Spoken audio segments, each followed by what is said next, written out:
But if tragedy, if and when tragedy strikes either of us, I hope that one of us is standing when it blows past. And that there's a harshness about that that's unbelievably cruel, because you say, well, if my mother died, I could live.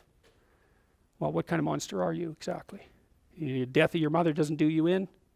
Well, it turns out that being a monster is the right thing. So, and that's a rough thing to learn. But it's necessary to learn. Because it also makes you, at some point, for example, as you get older, by the time you're in your mid-20s, something like that, you should start having a relationship with your parents that's approximately one of peers. And you can tell if you have that, so here's a little trick you can use. So you have parents, obviously, they have friends. You probably care what your parents think, I would imagine. Do you care what their friends think of you? And the answer to that is, well, not nearly as much. And so then I would say, well, why do you care what your parents think of you then? They're the same people. You know what I mean? It's just luck of the draw that your parents are someone else's kids' friends. They don't think the same way about them that you do. Well, that's where you see that you have a projection. Right? If by the time you're 30, if what your parents think of you matters more than what, say, a random set of their friends think of you, then you've still got your parents confused with God. That's one way of looking at it. You've still got them confused with an archetype, and you're still a child. And you might think, well, it's pretty damn rude not to think about what your parents think of you anymore, not to care. It's like, yeah, it's kind of rude, but maybe you'll be useful for them when they get old.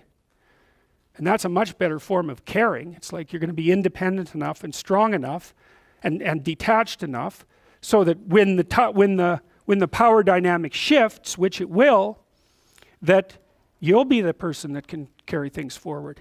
Well, you can't do a better thing for them than that, right? That's the best of all possible outcomes for your parents.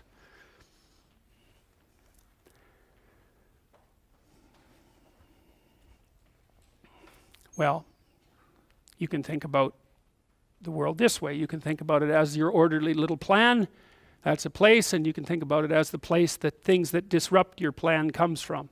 That's another place. This is a bigger place than this, because there's an endless number of things that can disrupt your plan, and only a tiny number of them that can, that will help you work it out. So part of the question then too is like, are you the friend of your plan, or are you the friend of the thing that disrupts your plan?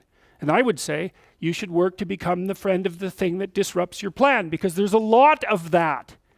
And then if you become the friend of the thing that disrupts your plan, then you start to develop strength in proportion to the disruptive force. And that's really what you want. You want to be able to implement your plan, obviously, but you want to be able to take on the consequences of error and learn from it. And then you win constantly, because even if something goes sideways, you think, there's something to be derived from this.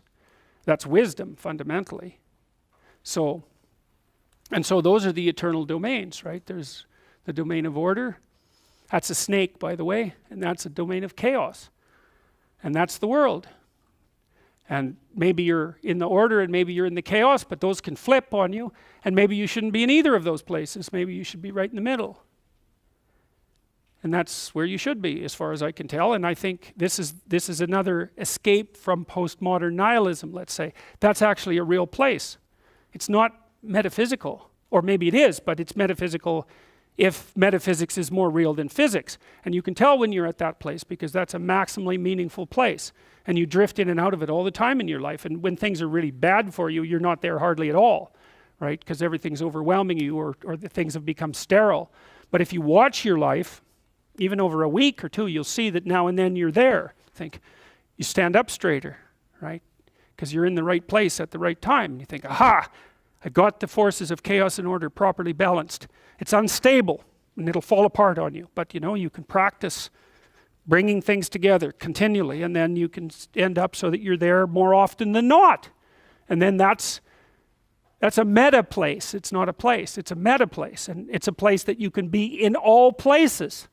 And it's not an illusion of any sort. It's the deepest reality. Your nervous system is always orienting is always orienting you to that place. Always. And that's because it's a real place.